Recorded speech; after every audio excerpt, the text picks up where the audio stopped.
Speak sponsored by rxcardclub.com.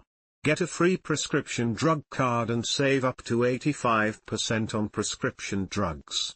rxcardclub.com. What happens to your blood sugar when you eat pasta with tomato sauce? Key takeaways.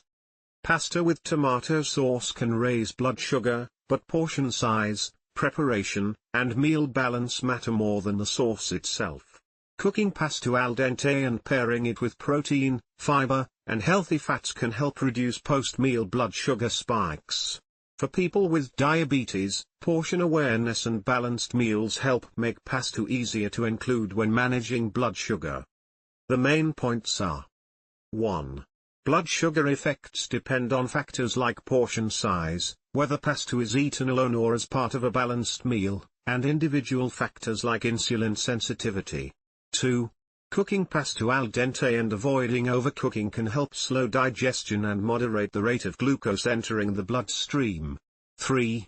Tomato sauce itself is usually not the primary driver of a blood sugar spike, but added sugars or large amounts of sauce can contribute. 4. Adding protein, fiber, and healthy fats to the meal can help slow digestion and stabilize glucose levels. 5. Simple strategies like eating vegetables or protein first, taking a walk after meals, and including acidic foods can help reduce post-meal blood sugar spikes. 6.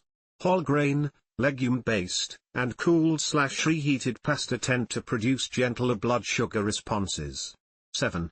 For people with diabetes, being mindful of portion size, pairing pasta with other nutrients, and choosing higher fiber pasta options can help incorporate pasta into a balanced diet. rxcardclub.com.